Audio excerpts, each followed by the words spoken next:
4조 5천억 원대, 감도 오지 않는 금액입니다만 이만한 규모의 분식회계 의혹을 가리기 위해 삼성 바이오로직스라는 커다란 회사가 공장 바닥을 뜯어 서버를 숨겼습니다. 네, 참 기상천외합니다.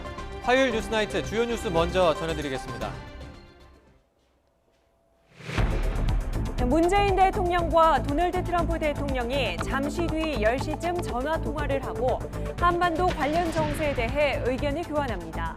지난 4일 북한이 발사한 발사체에 대해 의견을 나누고 대책을 논의할 것으로 보입니다. 정부가 경기도 고양시 창릉동과 부천시 대장동 등에 11만 가구를 건설한다고 발표했습니다. 집값 안정의 기대감도 있지만 공급 과잉으로 인한 부동산 시장 침체 우려도 나오고 있습니다. 오늘부터 유류세 인하폭이 줄어들면서 전국 주유소에서 기름값이 들썩이고 있습니다. 유류세 인하폭 축소율을 고려하면 기름값은 당분간 더 오를 것으로 전망됩니다. 4조 5천억 원대 분식회계 의혹을 받고 있는 삼성 바이오로직스가 검찰 수사에 앞서 회사 공용 서버를 빼돌린 정황이 드러났습니다. 검찰은 그룹 차원에서 증거 인멸에 나섰을 가능성이 큰 것으로 보고 수사를 확대하고 있습니다. 검경 수사권 조정 법안에 반대 입장을 내 논란의 중심에 선 문무일 검찰총장이 귀국 이후 첫 출근길에서도 수사의 개시와 종결을 경찰에 맡겨서는 안 된다는 입장을 거듭 밝혔습니다. 전기 매트와 베개, 이불 등 일부 침구류에서 기준치를 훌쩍 넘는 라돈이 검출돼 수거 명령이 내려졌습니다. 방사선 피폭 선량이 가장 높은 것은 기준치의 최대 16배를 넘는 제품도 있었습니다. 해외 도박장을 열어 1,000억 원대 외화를 밀반출한 일당이 경찰에 붙잡혔습니다. 여성용 보정 속옷 안에 돈을 숨기거나 신발 밑창에 넣어 공항 검색을 빠져나갔습니다. 지난달 대형 산불이 난 강원 영동 지역을 포함해 전국 대부분 지역에 건조주의보가 발령되며 산불 등 화재 초비상이 걸렸습니다. 당분간 별다른 비 소식이 없어서 철저한 대비가 필요합니다. 네, 한미 정상이 북한의 발사체 발사와 한반도 정세를 논의하는 전화통화를 갖습니다. 지난 4일 북한의 단거리 발사체 발사에 대해서 한미 양국이 선을 넘는 도발로까지는 규정하지 않은 상황에서 가지는 통화인데 양 정상이 북미 비핵화 대화 재개에 모멘텀을 만들 수 있을지 주목됩니다. 네, 취재기자 연결합니다. 신호 기자. 네, 청와대입니다. 네, 문재인 대통령과 트럼프 대통령의 전화통화 언제 시작됩니까? 네, 지금 서울은 밤 9시 53분이고 미국 워싱턴은 오전 8시 53분입니다. 청와대가 정확한 시간을 공지하지는 않았지만 양 정상이 그동안 통화했던 시간대를 감안하면 이제 곧 통화가 시작될 것으로 보입니다. 이번이 21번째 통화인데 앞선 20번의 통화를 되짚어보면 짧으면 20분, 길면 75분 통화한 기록이 있습니다. 일반적으로 1시간 이내의 통화가 많았기 때문에 자정 이전에는 통화 결과가 나올 것으로 예상합니다. 네, 지난달 한미 정상회담 이후에 양 정상이 20여일 만에 직접 나누는 대화인데 역시 지난 4일 북한의 발사체 발사가 계기가 됐죠. 네, 그렇습니다. 고민정 청와대 대변인이 오늘 한미 정상 간 통화 계획을 발표하면서 이렇게 설명했습니다. 지난 4.11 한미 정상회담 이후 전개된 한반도 관련 상황에 대한 의견 교환, 그리고 현재의 국면을 진전시키기 위한 방안을 논의할 것이다. 또 여기에 덧붙여서 청와대는 북한의 발사체에 대해서도 한미 정상이 의견을 교환하고 대책을 논의할 것으로 본다고 밝혔습니다. 당연히 지금 가장 중요한 현안인 북한의 발사체에 대한 상황 인식과 대응 방안에서의 한미 공조가 논의될 것이고요. 지금까지의 분위기로 보면 한미 양국이 지난 4일 북한의 발사체 발사 이후 신중한 태도를 보였기 때문에 이런 절제된 대응 기조가 유지될 것으로 예상할 수 있습니다. 이 북한의 완전한 비핵화를 다시 한번 촉구하면서 미국은 여전히 북한과의 대화에 기대를 걸고 있다는 메시지를 전달함으로써 북한을 대화 궤도에서 이탈하지 않도록 달래는 효과도 기대할 수 있습니다. 오늘 대화에서 특히 주목되는 부분은 현재의 국면을 진전시키기 위해서 한미 정상이 어떤 구체적인 방안을 논의할지 하는 부분인데요. 이 하노이 회담 이후 북미가 날카로운 신경전을 주고받고 있고 이 문재인 대통령의 4차 남북 정상회담 제안이 아무런 호응을 이끌지 못할 정도로 남북 대화도 막혀 있는 상황이라 이런 국면을 타개하기 위한 대화가 오갈 것으로 예상됩니다. 또 문 대통령이 지난달 한미 정상회담 때 요청한 트럼프 대통령의 방한 일정에 대한 논의도 이달이나 다음 달로 구체화될지 주목됩니다. 지금까지 청와대에서 YTN 신호입니다. 지난 4일 북한이 쏜 발사체는 방사포를 포함한 선호 종류로 10발에서 20여 발에 이르는 것으로 파악됐습니다. 정치권에서도 발사체의 실체가 유엔 안보리가 금지한 단거리 탄도미사일인지를 놓고 설왕설래가 이어지고 있는 가운데 우리 군 당국은 9.19 남북 군사합의 취지에 어긋나는 것이라고 지적했습니다. 최기성 기자의 보도입니다. 지난 4일 북한이 다연장 로켓에 해당하는 방사포와 함께 실사격 훈련을 했다고 언급한 신형 전술 유도무기.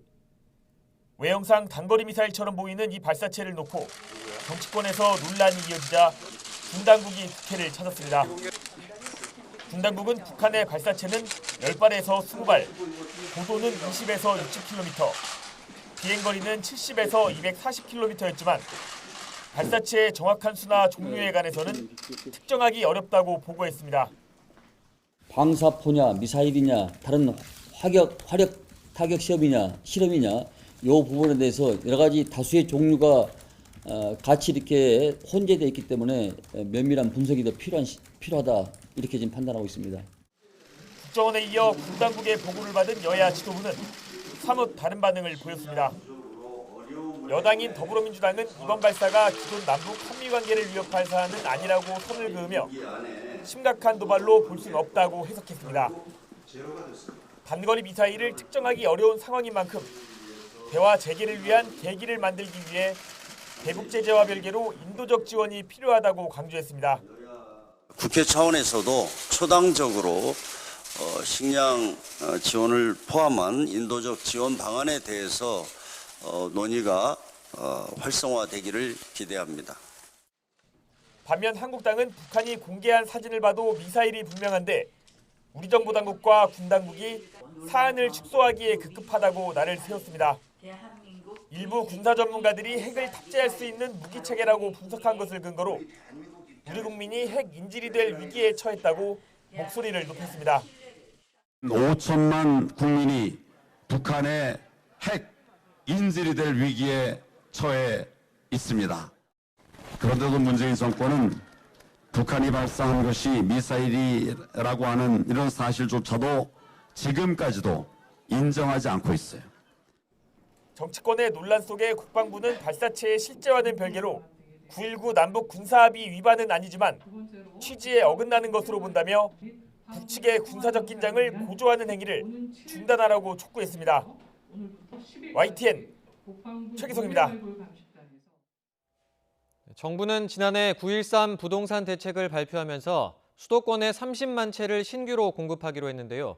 지난해 말까지 19만 가구 건설 계획을 내놓은 데 이어서 오늘 고양 창릉과 부천 대장 등 나머지 11만 채를 지을 입지를 확정했습니다. 정부 발표 내용 이하린 기자가 보도합니다. 경기도 고양 창릉과 부천 대장이 추가 3기 신도시로 결정됐습니다. 지난해 9월과 12월에 발표된 19만 가구 공급 계획에 이어 3차 공급안까지 확정되면서 수도권 30만 가구 공급 로드맵의 전체 윤곽이 드러났습니다. 3기 신도시는 지난해 말 지정된 남양주 왕숙과 하남 교산, 인천 계양 등 3개 지구와 함께 모두 5곳으로 늘어났습니다. 우선 고양시 창릉동 813만 제곱미터에 3만 8천 가구, 부천시 대장동 343만 제곱미터에 2만 가구 등 3기 신도시 2곳에 5만 8천 채가 들어섭니다. 서울과의 거리가 1km를 넘지 않아 접근성이 좋다는 점이 선정 이유로 꼽혔습니다. 광역교통망도 확충됩니다. 우선 6호선 세전역부터 고양시청까지 14.5km 길이의 가칭 고양선 지하철이 신설되고 김포공항역과 부천 종합운동장역을 잇는 17.3km의 슈퍼 BRT도 설치됩니다. 서울 도심권에 30분 내 접근이 가능한 도시입니다. 이러한 입지를 기반으로 지하철의 신설 연장, 슈퍼 BRT 등 교통 대책을 추진하겠습니다. 서울과 경기 지역의 자투리 땅, 즉 중소규모 택지 26곳도 개발해 5만 2천 가구를 공급하기로 했습니다. 사당역과 창동역 등 지하철역 인근과 노후 군부지, 주차장 등이 택지로 활용됩니다. 이 같은 중소택지는 내년부터 입주자를 모집하고 신도시의 경우 지구 지정과 지구 계획을 거쳐 오는 2022년부터 분양할 예정입니다. 정부는 투기를 막기 위해 대규모 신규 택지와 주변 지역을 토지거래 허가구역으로 지정하고 개발 예정지의 가격과 거래량을 면밀하게 살피기로 했습니다. YTN 이하린입니다. 이렇게 정부가 총 30만 채를 짓는 3기 신도시 계획을 확정하면서 기대와 우려가 교차하고 있습니다. 집값 안정이 이어질 것이라는 기대와 함께 자칫 공급 과잉에 따라서 이 부동산 시장에 장기 침체 우려도 나오고 있습니다. 김현우 기자의 보도입니다. 지난 2009년부터 입주가 시작된 경기도 파주의 2기 신도시입니다. 토지 보상과 교통망 부족 등 수요 감소 요인이 겹쳐 아직도 개발이 진행 중입니다.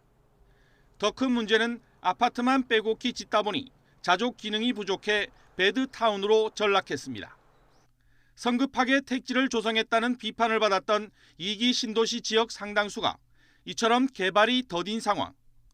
이 때문에 정부가 3기 신도시 지역을 확정하면서 내놓은 개발 대책의 핵심이 교통망 확충이었습니다. 지하철을 신설을 한다든지 아니면 또 도로망을 확충한다든지 BRT를 신설한다든지 해서 기존 도심에 계신 분들도 그걸 이용을 해서 도심 접근이 훨씬 더 용이하게. 하지만 정부의 주택시장 안정 목표, 특히 공급 확대 정책에 대한 우려가 커지고 있습니다. 지난 3월 기준 전국의 미분양 주택이 한 달 전보다 4%가량 증가한 6만여 채를 기록했습니다. 특히 수도권 지역의 아파트 미분양 물량은 1만 가구를 넘기면서 급증하고 있습니다. 장기적인 공급 증가로 인한 미분양 적체에 대한 불안감들도 동시에 커질 것으로 보여지고 있는데요. 이런 부분들을 불식시키기 위한 보완 대책이 필요하다고 보여집니다.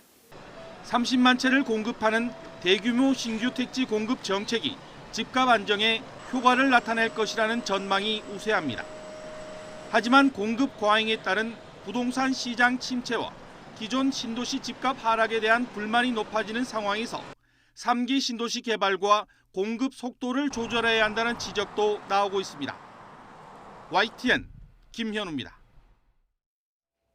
오늘 정부의 유류세 인하 폭이 축소된 첫날이었는데요. 전국 주유소에서 기름값이 들썩였습니다.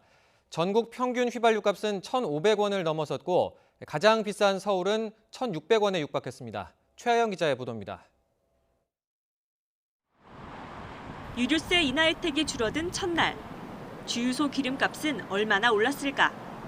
이 직영주유소 휘발유값은 1,553원. 유류세 인하폭이 축소된 만큼 딱 65원 비싸졌습니다. 저 같은 경우는 매일 운전을 하다 보니까 이런 유류세가 이제 절반으로 줄어든 게 좀 부담은 좀 되죠. 아무래도 전에 했던 것보다 비용이 좀 더 올라가니까요. 일부 자영 주유소들도 가격을 올리며 전국 주유소의 평균 휘발유 값은 하루 만에 1리터에 1,400원대에서 1,500원을 넘어섰고 전국에서 기름값이 제일 비싼 서울은 1,500원대에서 1,600원 코앞까지 올랐습니다. 경유값 역시 전국에서 평균 20원 가까이 상승했습니다. 최근 11주째 기름값이 치솟은 데 이어 유류세 혜택까지 줄면서 시민들이 체감하는 부담은 이만저만이 아닙니다. 활동을 조금 자제를 하죠. 그래도 이제 이렇게 여러 군데 다니다 보니까 그래도 이제 안 다닐 수가 없으니까 그래서 다니는데 부담은 돼요, 기름값이. 항상 조금씩 넣기는 하는데 자꾸 이제 기름값이 올라가니까 LPI 차량, LPG 차량 그런 것도 생각을 좀 하고 있어요. 여기에 미국과 이란의 긴장 고조 등 대외적인 요인도 계속 기름값 상승을 부추기고 있습니다. 기름을 사올 때 달러로 사오기 때문에 환율이 올라가면 국내 기름값에 반영이 되고요. 현재 국제 휘발유 가격과 환율이 지속 상승하고 있기 때문에 정부의 유류세 인하 혜택이 줄어든 데다가 국제유가 상승 추세까지 맞물려 당분간 기름값 부담은 이어질 전망입니다. YTN 최하영입니다. 4조 5천억 원대 분식회계 의혹을 받고 있는 삼성바이오로직스가 검찰 수사에 앞서 회사 공용 서버를 빼돌린 정황이 드러났습니다. 검찰은 오늘 공장 바닥을 뜯어내고 숨겨둔 서버 본체 등을 찾았습니다. 먼저 신지원 기자가 보도합니다. 삼성바이오로직스 분식회계 의혹을 수사하는 검찰이 인천 송도에 있는 공장을 압수수색했습니다. 검찰은 지난 5일 체포한 삼성바이오 측 보안 담당 직원 등 관계자를 조사하는 과정에서 공장 바닥 밑에 회사 서버를 숨겨뒀다는 진술을 확보했습니다. 미리 위치를 파악해 압수수색에 나선 검사와 수사관들은 공장 바닥을 뜯고 배선 아래 숨겨둔 서버 본체와 노트북 등을 압수수색했습니다. 공용 서버는 회사에서 공동으로 중요한 문서를 작성하거나 저장할 때 사용하는 대용량 컴퓨터입니다. 검찰은 이번에 확보한 서버에 지난 2012년 회사 설립 이후 회계 처리에 관한 자료가 남아있을 것으로 보고 정밀 분석을 의뢰할 방침입니다. 앞서 자회사인 삼성바이오에피스도 비슷한 방식으로 회사 서버를 빼돌린 정황이 드러났습니다. 금융감독원 회계감리를 받은 뒤 검찰 수사를 앞두고 있던 지난해 5월에서 6월 무렵 팀장급 직원이 서버 본체를 뜯어내 자기 집에 보관해온 겁니다. 보안 관리가 엄격하기로 알려진 삼성 계열사들이 그룹 차원의 승인 없이 잇따라 이를 빼돌리는 건 불가능하다는 게 검찰의 판단입니다. 검찰은 삼성바이오의 증거인멸 과정에 적극 가담한 A씨에 대해 구속영장을 청구하고 윗선으로 수사를 확대하고 있습니다. YTN 신지원입니다. 이렇게 삼성 측이 꼭꼭 숨겨놨던 핵심 자료를 검찰이 잇따라 확보하면서 분식회계 의혹 수사도 급물살을 타고 있습니다. 특히 삼성이 은폐하려 했던 공용 서버 등에 이재용 부회장의 경영권 승계 작업과 관련된 결정적 단서가 숨어 있을지 주목됩니다. 이어서 전준영 기자입니다. 삼성바이오로직스와 자회사인 에피스는 이미 지난해 5월쯤부터 회사 공용 서버를 뜯어내 숨기는 등 대대적인 증거인멸 작업에 돌입했습니다. 검찰의 분식회계 의혹 수사가 임박했던 시점이었습니다. 삼성바이오는 공장 바닥 밑에, 에피스는 직원의 자택에 꼭꼭 숨겨뒀지만 1년 만에 검찰에 발각되고 말았습니다. 앞서 검찰에 구속된 에피스 임직원 2명은 직원 수십 명의 컴퓨터와 휴대전화에서 민감한 단어들을 일일이 검색해 관련 자료를 모두 삭제한 사실도 드러났습니다. 이재용 부회장을 뜻하는 JY, 합병, 미전실, 그리고 박근혜 전 대통령을 의미하는 VIP 등이었는데 이 부회장의 경영권 승계와 관련된 자료를 급하게 숨기려 한 것으로 추정되는 정황들입니다. 검찰은 특히 삼성그룹 미래전략실 후신인 삼성전자 사업지원TF 소속 백모 상무가 직접 나서 증거인멸 작업을 진두지휘한 점에 주목하고 있습니다. 지난해 6월 백 상무가 삼성전자 TF로 발령났을 때를 전후해 증거인멸 작업이 본격화됐기 때문입니다. 검찰은 삼성그룹 차원에서 조직적인 증거인멸에 나섰을 가능성이 큰 것으로 보고 백상무 윗선을 규명하는 데 수사력을 집중하고 있습니다. 검찰이 확보한 서버에서 삼성바이오 분식회계를 지시한 내부 자료가 나올 경우 이번 수사의 결정적 증거가 될 수 있다는 전망도 나옵니다. 특히 삼성바이오 분식회계는 이재용 부회장의 경영권 승계 작업과 직결되는 만큼 국정농단 사건 대법원 선고에도 변수가 될 수 있습니다. 검찰의 수사로 2심 재판부의 판결이 틀렸음이 드러나고 있는 와중에 이를 외면하고 서둘러 엉터리 판결을 내린다면 어느 국민이 대법원의 판결을 받아들이겠습니까? YTN은 삼성바이오와 에피스 측에 서버를 숨긴 이유 등을 물었지만 아무런 입장을 듣지 못했습니다. YTN 전준영입니다. 해외 출장 중에 검경 수사권 조정안에 대해 공개적으로 반대 입장을 냈던 문무일 검찰총장이 조기 귀국한 뒤에 처음으로 출근했습니다. 문 총장은 검찰과 경찰 등 수사기관이 사법적인 통제를 받아야 한다며 앞으로 정부와 국회 논의 과정에 적극적으로 나설 뜻을 분명히 했습니다. 권남기 기자의 보도입니다. 굳은 얼굴에 문무일 검찰총장이 조기 귀국 뒤 첫 출근길에 나섭니다. 문 총장은 국민의 기본권을 언급하며 모든 수사기관이 사법 통제를 받아야 한다는 원론적 입장을 다시 강조했습니다. 수사에 대한 사법적 통제와 더불어 수사의 개시 그리고 종결이 구분되어야 국민의 기본권이 온전히 보호될 수 있으리라고 생각합니다. 검찰을 비롯하여 수사 업무를 담당하는 모든 국가기관의 이 원칙이 지켜져야 한다고 생각합니다. 검찰이든 경찰이든 수사 과정의 인권 침해 등을 최소화하기 위한 외부 통제가 있어야 한다는 겁니다. 검찰은 직접 수사보단 수사를 지휘하는 법률가로서의 역할에 집중해야 한다는 의미로 해석됩니다. 문 총장은 취임 이후 일선 검찰청의 특수수사부를 축소하는 등 직접 수사를 줄이는 방안을 실행해 왔습니다. 문 총장의 이런 움직임엔 경찰의 수사 역시 통제받아야 한다는 견해가 깔려 있습니다. 특히 경찰에 1차 수사 종결권을 주는 내용의 현 검경 수사권 조정안을 두고 경찰의 수사를 통제할 방안이 마땅치 않다는 입장을 공개적으로 밝히기도 했습니다. 하지만 패스트트랙으로 지정된 이번 조정안의 핵심이 경찰의 수사 종결권인 만큼 앞으로의 국회 논의 과정에서 마찰이 불가피할 전망입니다. 문 총장은 국회에서 성실하게 답변하겠다며 의지를 내비쳤는데 검찰이 개혁에 반대하는 것이 아니란 점을 우선 강조할 것으로 보입니다. 사개특위 기간 보고 총장님께 직접 나가실 계획이십니까? 국회에서 출석을 요구하시면 성심껏 준비하여 답변 드리도록 하겠습니다. 대검찰청은 이와 관련해 검찰의 입장을 설명하는 기자 간담회 등을 고려하는 것으로 알려졌습니다. 다만 수사권 조정안에 대한 반발을 조직 이기주의로 보는 시선이 있는 만큼 검찰은 내부 의견을 모은 뒤 입장 표명 방식을 신중하게 결정할 방침입니다. YTN 권남기입니다. 신속 처리 안건 지정, 즉 패스트트랙 정국을 거치면서 극심한 내홍에 시달리는 바른미래당에서 지도부 사퇴론을 둘러싼 갈등이 심해지고 있습니다.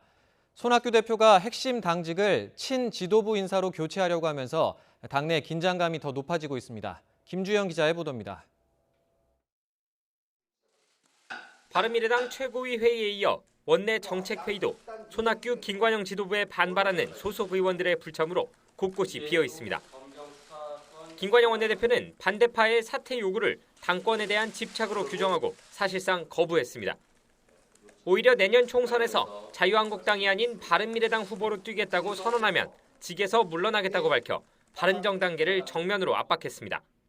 바른미래당 이름으로 기호 3번 달고 한국당이나 민주당과의 연대나 통합 없이 당당하게 총선에 나가서 국민의 심판을 받겠다는 의사표현을 하신다면 저는 그 즉시 그만두겠습니다. 하지만 반발은 더 거세졌습니다. 지도부의 반기를 들었다가 해촉된 당직자들은 악덕 사장보다 심하다며 날을 세웠고 반대파 의원 15명은 의원총회를 요구했습니다. 하태경 의원은 초점을 흐리지 말라고 비판했고 유이동 원내수석 부대표는 바른미래당을 떠날 사람이 없다며 김 원내대표가 공언한 것처럼 물러나라고 반격했습니다. 바른미래당을 떠날 의원은 아무도 없습니다. 김관영 원내대표는 약속한 대로 오늘부로 즉각 원내대표직에서 물러나야 합니다. 양측의 극한 대립이 이어지는 가운데 손학규 대표는 마지막 카드를 만지작거리고 있습니다. 대표가 임명하는 오신환 사무총장과 권은희 정책위 의장을 교체해 최고위원회 등 당무를 정상화하겠다는 겁니다. 사무총장과 정책위 의장에는 지도부와 뜻을 같이 하는 임재훈, 최이배 의원이 유력하고 수석 대변인은 최도자 의원이 물망에 오르고 있습니다. 이런 가운데 내일 의원들의 요구에 따라 의원총회를 열고 당의 향후 진로를 논의하기로 해 경론이 예상됩니다. 이번 조치는 핵심 당무에서 반대파들을 모두 배제하는 것으로 실제 교체가 이루어질 경우 반발을 넘어 분당 등 극단적 상황까지 불러올 수 있다는 전망입니다. YTN 김주영입니다. 여당인 더불어민주당의 법안과 정책을 총괄할 새로운 원내대표가 내일 선거를 통해서 결정됩니다. 패스트트랙 정국을 거치면서 여야 대치가 극한으로 치닫고 있는 상황에서 여당의 새 원내 지도부가 돌파구를 마련할 수 있을지 관심입니다. 김영수 기자의 보도입니다. 지난 1년 동안 원내 협상을 이끌며 개혁 법안을 패스트트랙에 올리는 데 성공한 더불어민주당 홍영표 원내대표가 고별 기자회견을 열었습니다. 홍 원내대표는 후임에게 공전하는 국회를 넘겨주게 됐다면서 원내대표 선거가 반전의 기회가 되길 바란다고 밝혔습니다. 원내대표 저희 선거가 끝나면 아마 여야 간의 새로운 또 대화의 계기가 마련이 돼서 조속히 국회가 정상화될 수 있을 것이다. 이렇게 희망을 해봅니다. 차기 원내대표 선출과 무관하게 민주당은 일단 한국당의 3차 고발 명단은 완전한 거짓이라면서 법적 대응을 시사했습니다. 당일 몸싸움에 가담했다고 밝힌 시간에 국회의사당 현장에 있지도 않았던 유승희, 박완주, 소병훈 의원이 포함됐다. 국민의 신뢰를 저버린 자유한국당이 또 다른 범죄를 저지르는 것이다. 자유한국당도 국회 안팎에서 대여 공세를 이어가고 있습니다. 부산을 시작으로 국토대장정에 나선 황교안 대표는 문재인 정부의 경제와 외교, 안보, 인사정책까지 하나하나 비판하며 여론전을 펼쳤습니다. 싸워도 국회에서 싸우고 싶습니다. 하지만 더 이상 국회에서의 투쟁만으로는 문상수 그룹을 막아낼 수 없는 상황이 되고 말았습니다. 한국당은 전자입법 발의 시스템으로 공수처 법안과 수사권 조정 법안을 발의한 것은 무효라면서 헌법재판소에 권한쟁의 심판을 청구하며 강공으로 맞섰습니다. 제1야당의 검경 수사권 조정안은 거들떠보지도 않고 대화도 없이 실정법을 위반해 가면서까지 패스트트랙에 태운 것 자체가 원천 무효입니다. 강대강 대치가 계속되고 있지만 여당의 새 원내대표가 선출되면 국회 정상화의 물꼬가 트일 것이란 전망도 조심스럽게 제기됩니다. 이인영, 노웅래, 김태년, 삼선 의원의 3파전 구도 속에 누가 선출되든 국회를 재가동하는 게 가장 시급하고 큰 숙제인 만큼 야당과의 협상 전략을 취임 일성으로 내놓지 않겠느냐는 겁니다. 여야 의원들의 고소 고발전으로까지 번지면서 경색된 정국이 민주당의 새로운 원내 사령탑 취임으로 반전될 수 있을지 주목됩니다. YTN 김영수입니다. 네, 문재인 대통령과 트럼프 미국 대통령이 조금 전 밤 10시부터 전화 통화를 시작했다는 속보가 들어와 있는데요. 잠시 뒤에 두 정상의 통화 내용 자세히 들어오면 전해드리도록 하겠습니다. 뉴스 이어갑니다. 로버트 라이트하이저 미 무역대표부 USTR 대표는 미중 무역 협상과 관련해 중국이 기존 약속에서 후퇴했다면서 태도 변화를 보이지 않으면 오는 10일부터 중국산 수입품에 대한 관세를 인상하겠다고 밝혔습니다. 블룸버그 통신은 라이트하이저 대표가 현지 시간 6일 기자들과 만나 미중 양국이 무역 협상에서 실질적인 진전을 이루어왔지만 지난주 중국이 약속 가운데 일부를 어겼다며 이같이 말했다고 보도했습니다. 그러면서 중국 대표단이 예정대로 워싱턴을 방문해 9일과 10일 협상을 갖는다고 전했습니다. 이렇게 미국의 최후 통첩에도 중국은 일단 예정대로 협상에 나서기로 했습니다. 중국 증시도 안정을 되찾았지만 관세 부과 시한이 며칠 남지 않아 여전히 살얼음 판입니다. 베이징에서 강성웅 특파원이 보도합니다. 미국의 관세 확대 발표에 대한 중국의 반발 수위가 한 단계 높아졌습니다. 상호 존중과 평등이 합의의 전제 조건이라며 미국의 일방적인 최후 통첩에 불만을 드러냈습니다. 加征关税解决不了任何问题。我这里需要做出澄清的是，谈判本身就是一个讨论的过程，双方存在分歧，这很正常。 중국은 갈등을 피하지 않고 성심껏 협상에 임하겠다고 밝혔습니다. 류허 중국 부총리도 예정대로 워싱턴을 방문해 11차 협상에 나설 것이라고 발표했습니다. 협상이 파국을 맞을 경우 초래될 충격을 일단 피하고 불안한 협상의 유지를 선택한 것입니다. 덕분에 상하이와 홍콩 증시도 하루 만에 소폭 오르며 안정을 되찾았습니다. 하지만 미국발 25% 관세 폭탄의 발효가 당장 이번 주 금요일로 예고돼 있습니다. 높은 관세를 피하려면 미국의 요구를 들어줘야 하는데 중국이 단기간 안에 묘수를 찾기는 쉽지 않아 보입니다. 때문에 미중 무역 협상이 속개된다 하더라도 타결 전망은 여전히 불투명합니다. 베이징에서 YTN 강성웅입니다. 연휴 동안 쏟아진 악재로 국내 금융시장도 타격을 피하지 못했습니다. 다만 다른 아시아 증시보단 낙폭이 작았고 환율 급등세도 다소 진정되는 모습을 보였습니다. 조태현 기자가 보도합니다. 시간이 갈수록 늪으로 빠져드는 미국과 중국의 무역 분쟁에 다시 무력 시위에 나선 북한까지 연휴 동안 닥친 악재에 국내 금융시장도 타격을 피하진 못했습니다. 코스피는 개장 뒤 줄곧 약세를 보이다 결국 1% 가까이 하락해 2170선으로 주저앉은 채 거래를 마쳤습니다. 개인과 외국인이 순매수에 나섰지만 5천억 원 가까이 내다판 기관의 매도세를 이겨내지 못했습니다. 코스닥 역시 1% 넘게 하락하며 750선으로 후퇴했습니다. 지난 1분기 마이너스 성장률을 기록할 정도로 경기가 악화한 상태에서 외부 충격이 오자 금융시장이 버텨내지 못한 것으로 풀이됩니다. 다만 일제히 급락했던 다른 아시아 국가 증시보단 선방한 수준이었습니다. 도널드 트럼프 미국 대통령이 이전에도 협상 전략을 즐겨 쓴 만큼 상황을 지켜보자는 심리가 작용한 것으로 보입니다. 또 한국은행이 긴급회의를 열어 우려에 대한 진화에 나선 점도 영향을 미친 것으로 풀이됩니다.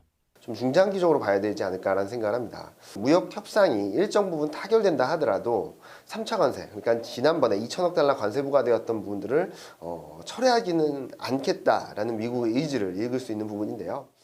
최근 들어 급등을 이어갔던 환율은 다시 1170원 아래로 떨어지며 불안한 내림세를 보였습니다. YTN 조태현입니다. 네, 울먹이는 여성의 머리카락이 사정없이 잘려나갑니다. 품에는 대통령에게 전달할 손편지도 보이는데요. 오늘 가습기 살균제 피해자와 그 가족이 청와대 앞을 찾았습니다. 무엇 때문에 이렇게 삭발시까지 하면서 눈물로 호소해야 했던 걸까요? 바로 피해자를 피해자로 인정해달라는 겁니다. 정부가 가습기 살균제 피해를 폐질환 중심으로 너무 좁게 해석하고 있고 그마저도 등급을 나눠서 실제로는 지원을 못 받는 사람이 다수라서 문제라는 건데요. 현재 정부는 가습기 살균제와 폐질환 사이의 연관성에 따라서 피해자를 4단계로 나누고 있습니다. 이 기준에 따라 분류된 피해자가 지난 3일 기준으로 5,435명인데 이 중에 91%가 바로 이 3, 4단계에 해당합니다. 이 3, 4단계 피해자들은 기본적으로 정부의 공식 지원을 받지 못하고 특별 구제 신청이 받아들여져야지만 일부 지원을 받을 수 있습니다. 피해자들은 정부가 납득할 만한 근거 없이 피해 등급을 나눠서 피해자들을 2번 죽이고 있다며 억울해하고 있습니다.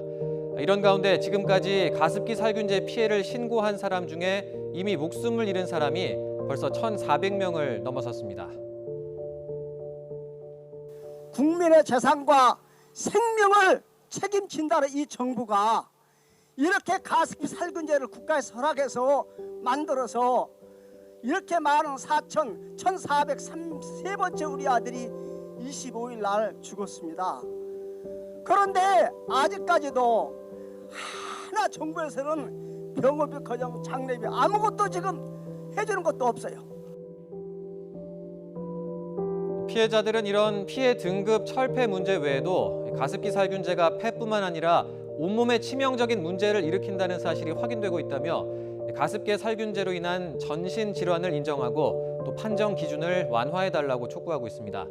또 정부가 태스크포스를 꾸려서 지원과 재발 방지책을 마련하고 한 달에 한 번 피해자들을 위한 보고회를 열어달라고 요구했는데요.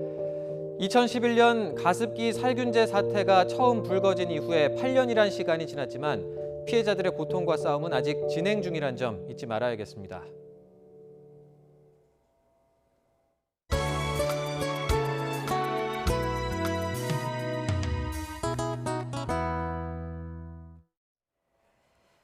네, 가습기 살균제만큼이나 소비자들에게 위협이 되는 게 대진 침대 사태로 시작된 라돈 공포입니다. 이번에는 전기 매트와 베개, 이불 등의 침구류에서 기준치의 최대 16배에 달하는 라돈이 검출돼 수거 명령이 내려졌습니다. 이동은 기자입니다. 기준치 이상의 라돈이 검출된 제품은 3개 업체가 생산한 전기 매트와 베개, 이불 등 모두 8종입니다. 먼저 삼풍산업이 생산한 전기 매트에는 지난 2017년 3월부터 방사성 원인 물질인 모나자이트가 사용됐습니다. 해당 모델은 미소황토, 미소숯, 루돌프, 모던도트, 스노우폭스 등 5종으로 모두 뉴 MS1 또는 MS2라는 모델명이 표기돼 있습니다. 검출된 피폭 설량은 최대 9.2mS로 표면 2cm 높이에서 매일 10시간씩 침대를 사용했을 때 연간 피폭 설량이 기준치의 9배를 넘습니다. 또 다른 업체인 신양테크도 2017년 3월부터 모나자이트를 사용한 베개 219개를 판매했습니다. 방사선 피폭 설량이 가장 높은 제품은 실버리치가 제조한 황금 이불과 황금 패드로 모두 모나자이트가 사용됐습니다. 측정 결과 연간 피폭 설량이 기준치의 최대 16배를 넘는 것으로 나타났습니다. 이 제품은 1,100여 개가 판매됐는데 이 가운데 708개는 수거된 것으로 확인됐습니다. 원자력안전위원회는 해당 업체들에 즉각 제품 수거 명령을 내리고 앞으로의 처리 과정을 철저히 감독할 예정이라고 밝혔습니다. YTN 사이언스 이동은입니다. 필리핀에 도박장을 열어 1,000억 원대 외화를 몰래 빼돌린 일당이 경찰에 붙잡혔습니다. 환전 차익을 챙기고 원전 도박자들에게 거액의 도박 자금을 공급하기 위해서 신발 밑창과 속옷 등에 숨겨 밀반출한 것으로 드러났습니다. 박종혁 기자가 보도합니다.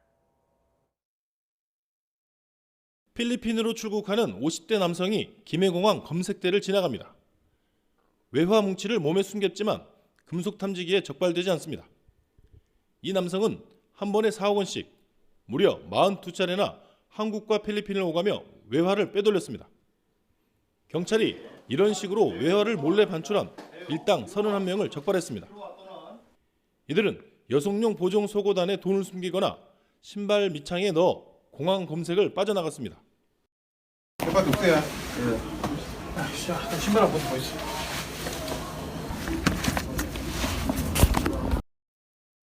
필리핀으로 몰래 빼돌린 돈은 경찰이 1차로 확인한 것만 1,080여억 원입니다. 이 조직은 필리핀 마닐라의 호텔 카지노에서 도박장을 임대해 운영했습니다. 원정 도박자들이 국내의 대포 통장 등에 한화로 입금하면 필리핀에서 패스로 내주고 거액 도박을 할 수 있게 해준 겁니다. 이렇게 해서 환전 차익까지 챙겼는데 1억에 180만 원 정도, 모두 18억 원에 달했습니다. 필리핀 현지에서는 거액의 도박 자금은 원화에서 페소화로 환전이 안 됩니다. 즉 환전이 쉬운 유로화와 달러화가 환전시키기 때문에 그렇게. 경찰은 적발된 일당 가운데 8명을 구속하고 20명을 불구속 입건했습니다.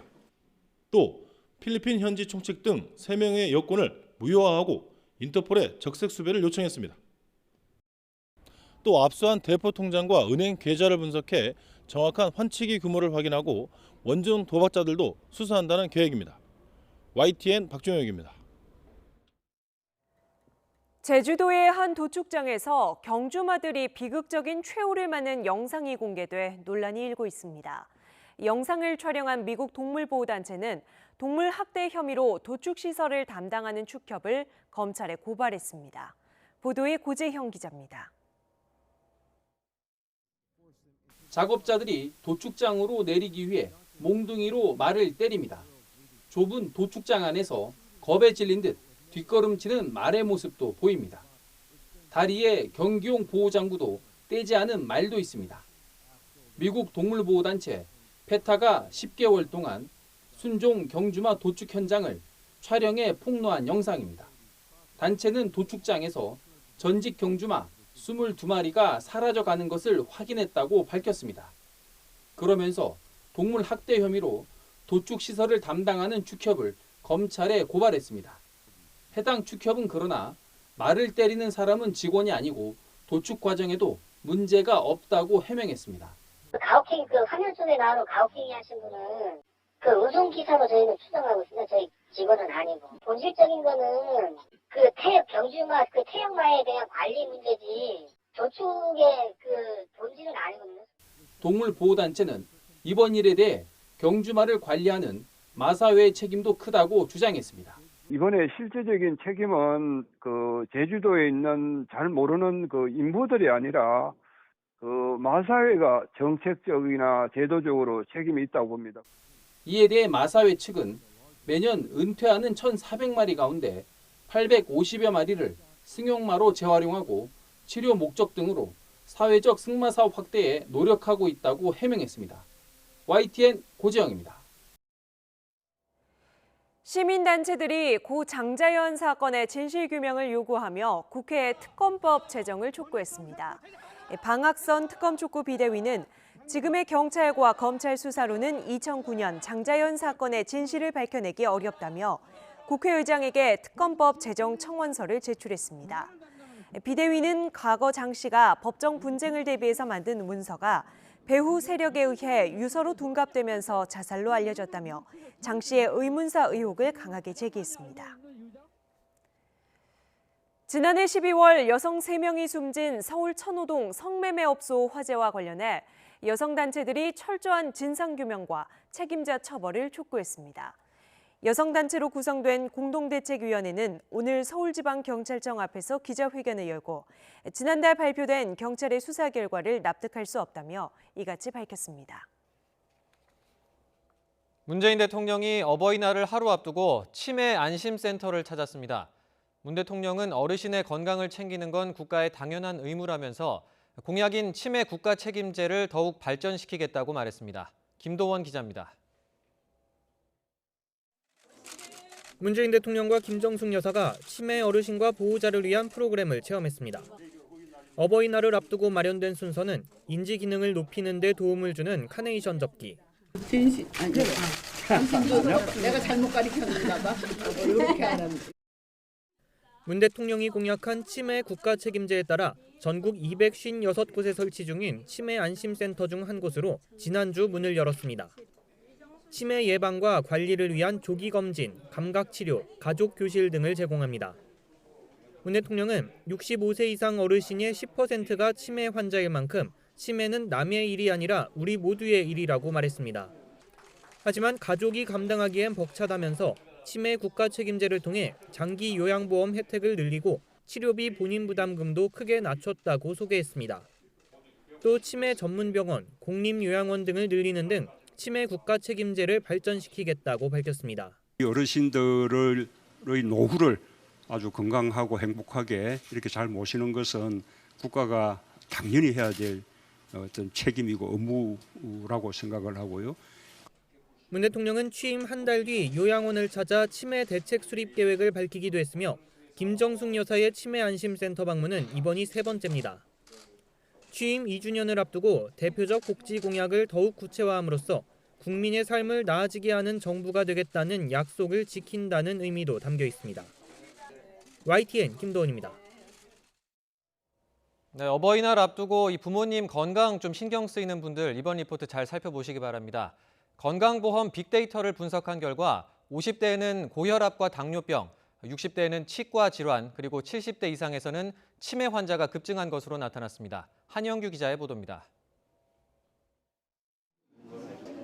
연령이 많아질수록 한 사람이 갖고 있는 질병의 수가 늘어납니다. 50대는 1인당 5개, 60대는 6개, 70대는 7개 이상의 질병을 갖고 있는 것으로 나타났습니다. 의료기관이나 약국을 방문한 환자 수는 50대가 가장 많았지만 1인당 진료비는 70세 이상에서 가장 많았습니다. 만성질환인 고혈압과 당뇨병은 50대부터 크게 늘어났습니다.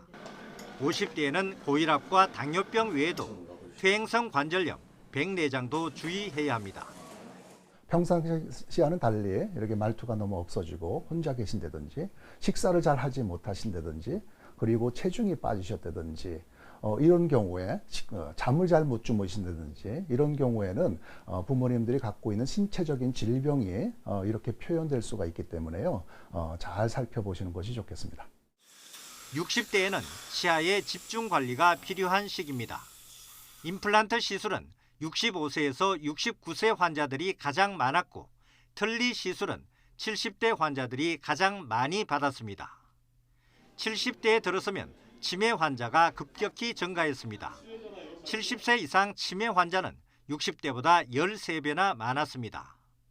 부모님을 찾아뵐 때 평소와 달라진 점은 없는지, 불편한 건 없는지 꼼꼼하게 살펴 진료를 받도록 하는 것이 부모님의 건강을 지키는 지름길입니다. YTN 한윤규입니다. 어버이날 앞두고 선물 뭐 할지 고민 많으실 텐데요. 부모님 선물로 어떤 품목이 인기가 많은지 조사해봤더니 역시나 현금이 1위였고 책이 제일 인기가 없는 것으로 나타났습니다. 부모님들이 무엇을 좋아하고 또 싫어하는지 이지은 기자가 전해드립니다.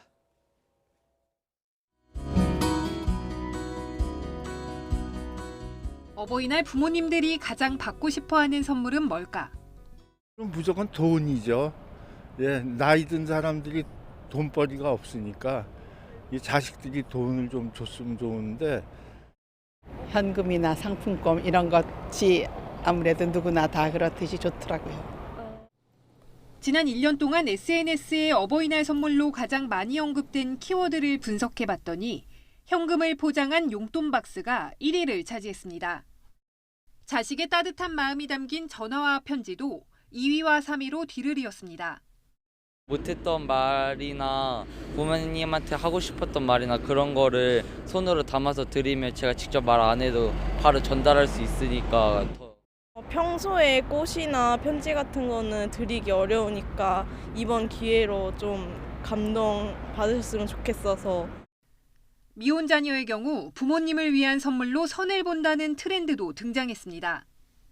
올해 새로 등장한 게 선이라고 하는 선물이 올라왔는데요. 이 의미는 지금 비혼주의가 강해지면서 결혼 안 하겠다라고 하는 그 자녀들이 많다 보니까 올해 어버이날 선물로 내가 선이라도 봐주겠다.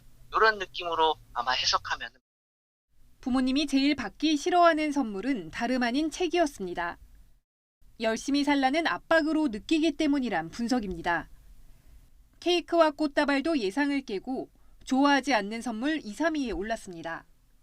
또 부모님들이 사용하기 어려운 스마트 기기를 선호하지 않는 풍조를 반영한 것인지 휴대전화가 싫어하는 선물 5위를 차지했습니다. YTN 이진입니다.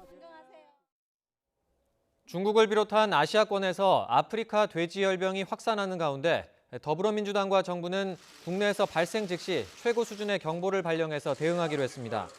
민주당 조정식 정책위의장은 오늘 긴급 당정협의회를 마친 뒤에 이같이 밝히고 24시간 안에 발생 농가 반경 500m 내 살처분을 완료하고 48시간 동안은 전국 일시 이동 중지 명령을 발동하기로 했다고 강조했습니다. 정확한 병명을 몰랐더라도 폐결핵 증상을 알리지 않고 보험 계약을 맺었다면 보험사가 보험금을 주지 않아도 된다는 대법원 판결이 나왔습니다. 대법원은 남모 씨가 현대해상 화재보험을 상대로 낸 보험금 청구 소송 상고심에서 원심을 깨고 나 씨의 패소 취지로 사건을 돌려보냈습니다. 재판부는 보험 계약 당시 정확한 병명을 몰랐더라도 폐결핵 증상이 심각했던 만큼 보험사에 미리 알렸어야 한다고 판단했습니다. 대형 산불에 악몽이 가시지 않은 강원 영동 지역에 보름 만에 다시 건조경보와 강풍주의보가 내려졌습니다. 당분간 뚜렷한 비 소식도 없어서 산불 등 화재 초비상이 걸렸습니다. 김진두 기자가 보도합니다. 축구장 3,970개에 달하는 산림을 잿더미로 만든 4월의 강원도 대형 산불. 건조경보가 내려진 가운데 메마르고 강한 지형적 바람, 양간지풍이 더해지며 피해를 키웠습니다. 그 이후 내린 눈가비로 해제됐던 이 지역의 건조경보가 보름 만에 다시 내려졌습니다. 남부 일부를 제외한 전국에는 건조주의보도 발령 중입니다. 5월 들어 비 소식 없이 연일 맑은 날씨가 이어지고 있기 때문입니다. 현재 대부분 지역에 건조특보가 내려진 상태이고 우리나라가 남쪽의 고기압과 북쪽의 저기압 사이에 놓이면서 강원 영동을 중심으로 강풍주의보가 발표되는 등 바람이 차차 강해지고 있습니다. 거기에 앞으로 이틀 정도는 강원도에 국지적인 강한 바람, 양간지풍이 재현될 가능성이 큽니다. 지난달보다 강하지는 않겠지만 또다시 산불 등 화재가 발생하기 쉬운 조건이 갖춰진 셈입니다. 기상청은 다음 주까지 별다른 비 예보가 없어 화재 초비상이 상당 기간 계속되겠다며 철저한 대비를 당부했습니다. YTN 김민우입니다. 알아두면 욕이나 뉴스, 뉴스나이트가 정리했습니다. 알아요 시작하겠습니다. 온라인 이모티콘을 잘못 선물했을 때 받는 사람이 다운로드 받지 않았다면 구매자가 환불받을 수 있다는 조정 결과가 나왔습니다. 한국소비자원 소비자분쟁조정위원회가 결정한 내용인데요.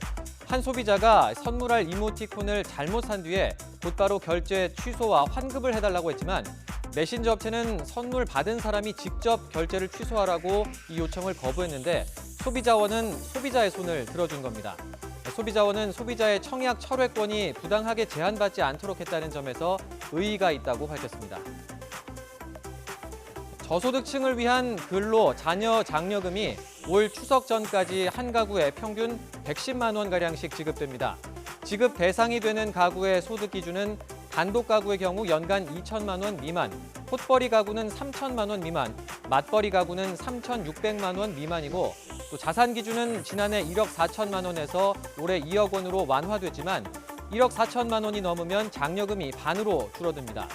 국세청은 이번 달 신청을 받고 6월에서 8월까지 심사를 거쳐서 9월에 지급할 계획입니다. 아시아나항공이 오는 9월부터 여객기에서 1등석을 모두 없애기로 했습니다. 좌석 개조는 하지 않고 퍼스트 클래스 좌석을 비즈니스 스위트로 바꾸어 운영하면서 비즈니스 클래스의 서비스를 제공할 계획입니다. 가격은 퍼스트 클래스보다 평균 30에서 40% 정도 저렴한 가격으로 책정된다고 합니다. 행정안전부가 공공 빅데이터 청년 인턴십 참가자 120명을 모집합니다. 내일부터 21일까지 지원서를 접수한 뒤에 서류와 면접 전형을 거쳐서 결정되는데요. 참가자들은 이번 여름 2개월 동안 공공 빅데이터 전문 교육을 받고 참가자 가운데 100명은 9월부터 중앙부처와 지자체 등에 배치돼서 월 160만 원의 지원금을 받으면서 빅데이터 실무를 경험하게 됩니다. 오는 10일과 11일 2019 을지로 노맥 축제가 열립니다. 노맥, 노가리와 맥주의 앞글자를 딴 말인데요. 서울 을지로 골목에 있는 20개 업소가 이 축제에 참여하는데 이 기간 평소 4,000원가량인 생맥주가 단돈 1,000원이라고 합니다. 축제 수익금 가운데 일부는 복지 사업에 기탁할 예정이라고 하니까 퇴근길에 노맥하러 가보시면 어떨까요? 네, 마지막 내용입니다. 공군의 특수비행팀 블랙이글스가 오는 8일부터 12일 수도권 일대에서 연습 비행과 에어쇼를 합니다. 공군 참모총장배 스페이스 챌린지 2019의 예선이 열리기 때문인데요. 공군은 이 과정에서 다소 소음이 발생할 수 있다면서 시민들의 양해를 구했습니다. 지금까지 알아요였습니다. 맛있게 먹고 시원하게 비우고 비결이요? 역시 메이킨이죠. 변비, 복부 백만, 식욕부진 한 번에 싹 메이킨. 메이킨으로 유쾌, 상쾌, 통쾌. 변변 메이킨. 배우 박소연이에요. 좌우로정렬 좌우로정렬 2588 2588 대리운전 2588 2588 박소연. 좌우가 똑같아요 2588 2588 대리운전 좌우로정렬 좌우로정렬 2588 2588. This is gonna work, Steve. 죽도록 갖고 싶었다. Because I don't know what I'm gonna do if it doesn't. 다른 방법은 없다. KT5G의 초능력을 켜는 것밖에는. 전국 어디서나 히어로를 찾아라. 리워드를 누려라. KT5G 캐치 히어로즈. 지금 바로 프로모션에 참여하세요. 당신의 초능력 KT5G.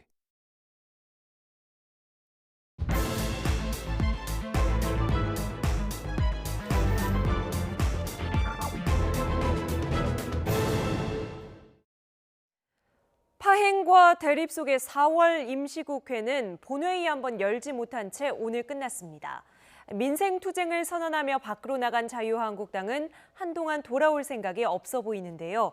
내일 새로 뽑히게 될 여당 원내대표의 대야 협상력이 중요해진 이유입니다. 나이트 포커스 오늘 김근식 경남대 교수, 최영일 시사평론가와 함께합니다. 두 분 안녕하세요. 안녕하세요. 네, 끝이 없을 것만 같은 여야의 극한 대치, 더불어민주당의 새 원내사령탑이 정리해주지 않겠느냐 하는 기대가 나오는데요. 내일 경선이죠. 주제어 영상 먼저 보겠습니다.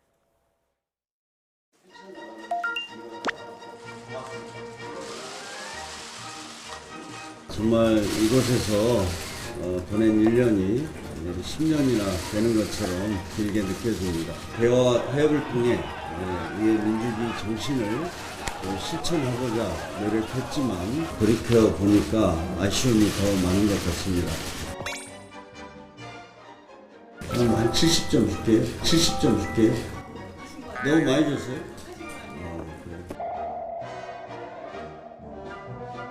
김병표 원내대표님 뭔가 다 빠지도록 저 뒷머리를 보세요. 저렇게 인내심을 가지고 여기까지 왔습니다. 총선 승리에 야전 사령관을 자임하기 위함입니다. 총선 승리에 모든 답이 있다. 성과내는 원내대표 되겠습니다. 촛불의 국민 승리를 총선 승리로 완성하는 원내대표가 되겠습니다.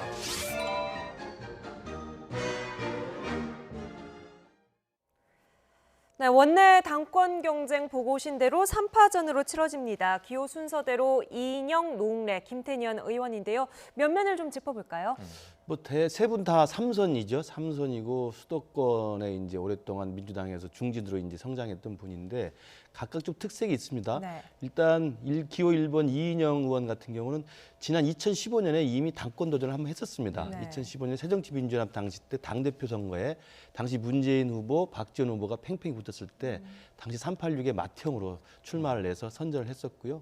그리고 이제 당내에서는 386의 최고의 맏형이 이제 좌장격이고 네. 그다음에 범친문으로 분류가 됩니다. 그래서 고 김근태 당의장을 따라서 이제 이른바 민평련의 이제 핵심이라고 볼 수가 있는데 삼선과 전대협 일기의장을 통해서 386의 맏형이긴 한데 당내의 존재감은 지금까지 걸어왔던 길에 비해서 좀 약하지 않느냐는 네. 평가도 있습니다. 근데 뚜껑은 열어봐야 될 것 같고요. 두 번째 기호 2번 노웅래 의원은 이번에 세 번째 원내대표 도전입니다. 네. 그러니까 사실 원내대표에 지속적으로 도전했었고 바로 1년 전에 오늘 일을 마친 이 홍영표 원내대표와 경선에 붙었었다가 졌었고요. 그러니까 아마 동정표가 상당히 있을 수 있다는 지금 이야기가 있습니다. 네. 세 번 도전했기 때문에. 그리고 지난해 홍영표 원내대표에게 패배한 다음에 1년 내내 민주당 의원들 챙기는데 굉장히 노력을 했습니다. 네. 눈도장 열심히 찍고 정말 가깝게 인간적으로 대해주고요. 민원 해결해주고 그래서 그런 동정표와 인간적으로 친밀감이 어떻게 작용할지 두고 봐야 될 것 같고요. 네. 세 번째 지금 3번으로 되어 있는 김태년 후보가 사실은 지금 사실상으로 바깥에 돌 때 가장 유력해 보입니다. 예. 왜냐하면 지금 친문의 핵심이고요. 문재인 정부 출범과 동시에 정책위의장을 성공적으로 지금 완수를 하면서 대통령과 굉장히 강한 연대감을 갖고 있고 지금 당대표인 이해찬 당대표와 같은 사실상 스크럼을 짜고 있는 상황이기 때문에 예. 주류 세력이 밀어준다면 아주 가볍게 이길 수 있지 않겠느냐 이런 우려도 나옵니다만 또 한편으로는 그러다 보니까 청와대와 이해찬 당대표와 김태년 원내대표까지 붙으면 너무 친문일색으로 되는 게 아니냐. 네. 또 내년 총선 공천권까지 행사를 하게 되는데 그러면서 비주류 쪽에 좀 불안감과 우려도 같이 있는 것이어서 거기에 어떻게 작용할지는 두고 봐야 될 것 같습니다. 네. 그럼 각 후보의 출마 각오를 들어보고 한번 짚어보도록 하겠습니다. 역시 기호 순서대로 준비했습니다. 인생보다 더 좋은 정치 정상화의 명분은 없다 이렇게 봅니다. 최대한 자유한국당의 이야기를 경청하겠고 국회 정상화와 정치 복원을 위해서 할 수 있다면 최선을 다해서 협상에 유연하게 임하겠습니다.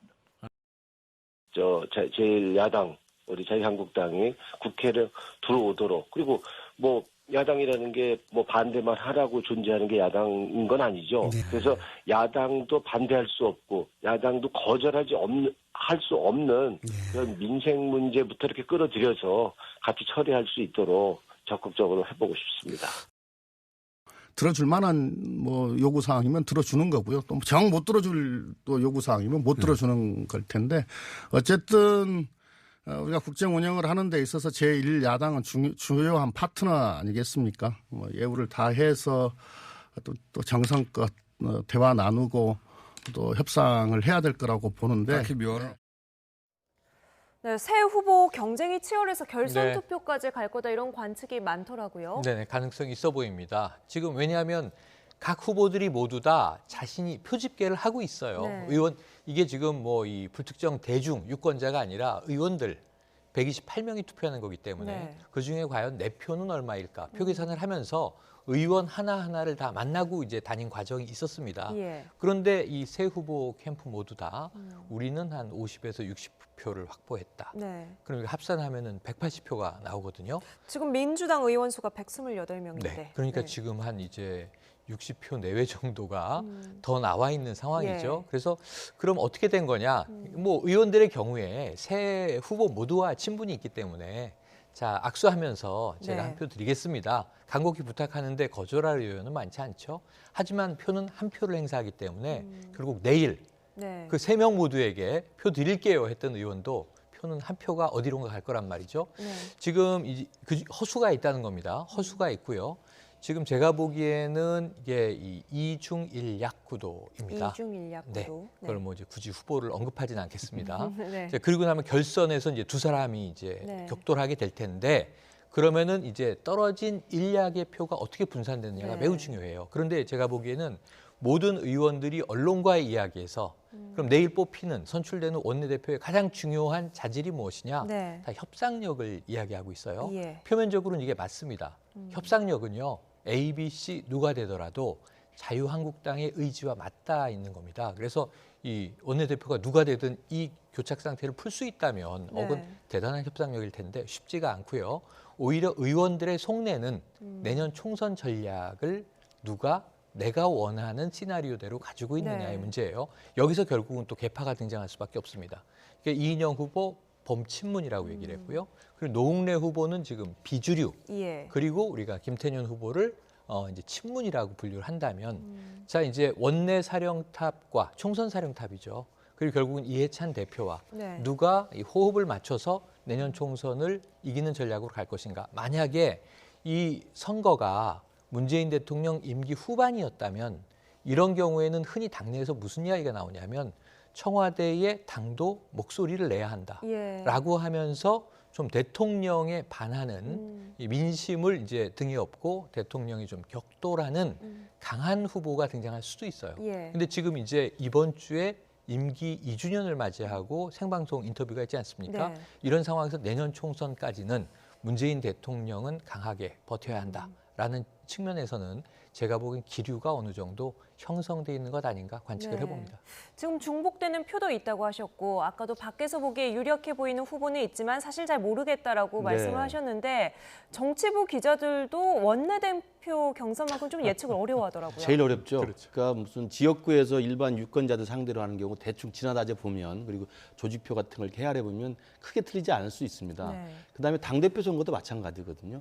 근데 사실은 의원 개개인의 한 표를 행사하기 때문에 정말 친하고 좋은 덕담을 나누지만 그 표가 실제로 어디로 갈지는 모르는 거거든요. 그 의원 개개인의 정말 개인적 사활이 걸린 어떤 민원을 해결해 준다고 해서 줄 수도 있는 것이고 네. 아니면 금방 말씀하신 것처럼 내년 총선에 양대 사령탑 중에 한 명인 원내대표를 뽑는 거기 때문에 당장 지금 128명의 민주당 의원들은 내년 총선에 공천을 받느냐 안 받느냐가 사활적 관건이거든요. 네. 그러면 공천에 도움을 줄 수 있는 후보가 아니냐 뭐냐 이것이 사실 중요한 게 되기 때문에 그 부분에 대한 서로 딜이 있을 수도 있고 또 하나는 이제 대통령을 얼만큼 더 보호하고 또 끝까지 우리가 엄호할 것이냐는 또 어떤 대통령에 대한 충성도 이런 네. 것도 있고 그래서 다양한 변수들이 작용하기 때문에 정치부 기자들도 원내대표 선거는 정말 모른다고 하고요. 저도 이제 그 학교에 있어 보면 학회장 선거를 하거든요. 학회장 선거도 교수 한 명 한 명씩 표를 받는 건데 정말 어렵습니다. 네. 속마음을 알려주지 않거든요. 그래서 네. 아마 내일도 아까 제가 분석했고 그다음에 우리 최 평론가님 말씀하셨습니다만 크게 보면 범친문, 친문, 그다음에 비주류 이렇게 돼 있습니다만 네. 결국은 내일 선거에서는 1차 투표에서 아마 누가 1, 2를 하느냐의 문제이고 1, 2를 할 경우 과반이 안 나온다 한다면 예. 마지막 3위표를 누가 가져가느냐 이 부분이 아마 관건일 것 같아서 크게 볼 때는 뭐 아까 말씀하신 그 두 1, 2 간이 결국 격돌로 보이지 않을까 싶습니다. 네, 아까 그 의원들이 개별 인터뷰에서 협상력 부분 네. 굉장히 중요하게 본다고 말씀을 하셨습니다. 그렇다면 이 협상력을 가지고 향후에 풀어가야 할 최우선 과제들은 어떤 게 있을까요? 네, 자유한국당을 국회로 불러들이는 거죠. 첫 번째 과제. 예, 오늘 아주 애타게 홍영표 원내대표가 마지막으로 절규한 게 그 대목입니다. 가출한 자유한국당 국회로 제발 돌아와 달라 이런 메시지였기 때문에 네. 이것을 받아서 실행할 수 있는 원내대표가 있다면 그에게 가장 우선권이 주어지겠죠. 그런데 세 명 모두 다 자유한국당과의 소통을 얘기하고 있어요. 예. 하지만 저는 오늘 아까 우리가 나온 싱크 멘트 중에서 가장 싸늘한 게 누구냐를 보면 김태년 후보입니다. 예. 뭐냐면 파트너로 국정 파트너니까 이 야당과 자유한국당과도 얘기할 건데 들어줄 만한 건 들어주고 못 들어주는 것은 못 들어주는 것이다. 그러니까 굳이 이걸 이름을 붙인다면 원칙론에 입각한 협상을 하겠다. 이게 김태년 후보의 경우고요. 그리고 이인영 후보는 상당히 전향적인 모습입니다. 사실은 원래 가장 혁신적인 아까 말씀하신 대로 386의 좌장이었던 인물인데 이번에는 진보 꼰대도 국민들이 별로 좋아하지 않는다. 진보 보수가 어디 있겠느냐. 민생 살리는 게 가장 좋은 정책이다. 이렇게 굉장히 좀 유화적인 이야기를 했고요. 그리고 이제 가장 이 소통을 강조한 것은 노웅래 후보이거든요. 그러다 보니까 이 협상의 스타일에 따라서 협상력에 이제 어떤 그 내일 판가름이 날 것이다. 이렇게 예상을 해봅니다. 네.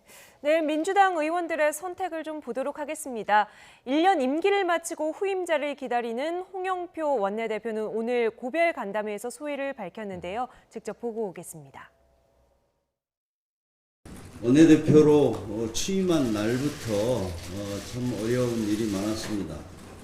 김성태 원내대표가 당시에 단식하고 있으면서 국회 문이 닫혀 있었습니다. 원내대표 수락 연설이 끝나자마자 김성태 원내대표를 찾은 것도 국민을 위해 싸우는 국회가 아닌 일하는 국회를 열자는 생각이었습니다. 제가 뭐 부족한 게 많아서 그런 것이라고 생각이 됩니다. 하여튼 나경원 대표하고는 그런 것들하고는 전혀 단 한 건도 처리를 못했습니다. 그러니까 지금 돌이켜보면 한 5달 동안 특검, 국정조사, 패스트트랙 하지 마라. 이거 말고는 여야 간에 대화가 없었다. 참 그게 아쉽습니다. 스스로 점수를 몇 점을 주실 거예요? 저요? 한 70점 줄게요. 너무 많이 줬어요? 네, 스스로에게 70점을 주었고 너무 많이 줬나요? 하고 묻기도 했습니다. 홍영표 원내대표 지난 1년간 좀 공과를 꼽아본다면요? 사실 집권여당 원내대표가 굉장히 어려운 자리입니다. 아까도 화면에 나왔습니다만 사실 원형 탈모까지 생길 정도로 힘들었고요. 그리고 최근 들어서는 사실 패스트트랙 논란 때문에 사실 동물국회라는 이야기 들어가면서까지 원내에서 몸싸움 격돌이 있었지 않습니까? 그러면 사실 그 모든 정치적 책임은 오롯이 원내대표한테 오거든요. 그런 의미에서 굉장히 우여곡절이 많았는데 아까 1년을 자평하면서 이야기했습니다만 사실상 당선되자마자 당시에 집권 야당 제1야당이었던 한국당 원내대표 김성태 원내대표가 사실은 드루킹 특검을 요구하면서 국회 본청 마당에서 단식 농성 중이었어요. 거기를 당장 찾아가 가지고 사실은 단식을 풀고 드루킹 특검을 받았습니다. 사실 당시에 청와대 일각이나 그 더불어민주당 일각 그 강경파에서는 드루킹 특검을 받으면 안 된다는 이야기도 있었어요. 그걸 과감하게 돌파력을 가지고 특검을 받았고 결국 단식농성 풀었고 사실 국회로 다시 돌아오게 했거든요. 그런 것들 보면 홍영표 원내대표가 그동안 쭉 진행된 1년의 원내대표 사령탑으로 했던 걸 보면 협상과 대화를 중요시하는 리더십이 분명히 보여줬던 게 있습니다. 특히 여야정 상설협의체 같은 걸 가동을 했다든지 그리고 인사청문회 뭐 많이 해서 낙마도 했습니다만 국회 인준 표결이 필요한 인사청문회는 대부분 다 통과를 시켰습니다. 그런 걸 보면 일단 협상에 좀 그 리더십이 있다고 보는데 그러나 이제 그 우여곡절이 있었던 것처럼 가장 많이 지금 기억에 남는 건 사실 패스트트랙 논란이죠. 결국은 자유한국당을 제껴놓은 채로 여야 4당만 가지고 선거제하고 공수처법들을 계속 합의를 했고 그러다 보니까 결국은 몸싸움이라고 하는 가장 논란이 되는 최근의 일까지 있었기 때문에 아마도 지금 홍영표 원내대표는 아까 소감 이야기할 때 나경원 원내대표도 굉장히 서운함을 이야기했듯이 나경원 원내대표와의 패스트트랙을 둘러싼 이 끝없는 기싸움 이 부분에 상당히 지쳤을 것이고 정치적 부담이나 정치적 아쉬움도 있었을 것입니다. 네, 홍영표 원내대표 다음 원내대표에게 정말 미안하다 이런 말을 남긴 채 이 답답한 대치 국면을 물려주게 됐는데요. 내일 민주당 의원들의 선택을 한번 보도록 하겠습니다. 이어서 바른미래당으로 가보겠습니다. 여야의 대치 국면만큼이나 지금 당내 내용이 심각한데요. 주제어 영상으로 먼저 살펴보시죠. 40차 원내대책 회의 시작하겠습니다. 요즘 연일 시끄럽습니다. 개파 이기주의에 눈이 멀어서 분란을 일으키는 사람들 때문입니다. 당을 흔들고 계신 분들이 내년 총선에서 기호 3번을 달고 선거 출마하겠다는 의지와 결기를 전혀 찾아볼 수가 없다는 점입니다. 한국당과의 통합이나 연대를 감안하고 있거나 그것에 대해서 눈치를 보고 있는 상황이라고 밖에 볼 수 없습니다. 창당 정신을 망각하는 것입니다. 기회주의적 행동이며 해당 행위입니다. 의총을 소집한 의원들 중에 바른미래당을 떠날 의원은 아무도 없습니다. 김관영 원내대표는 약속한 대로 즉각 원내대표직에서 물러나야 합니다. 김관영 원내대표의 말처럼 많은 의원들이 바른미래당에 남아있지 않을 거라면 무엇 때문에 당을 다시 세우려고 이처럼 시간과 마음을 쏟는다는 말입니까?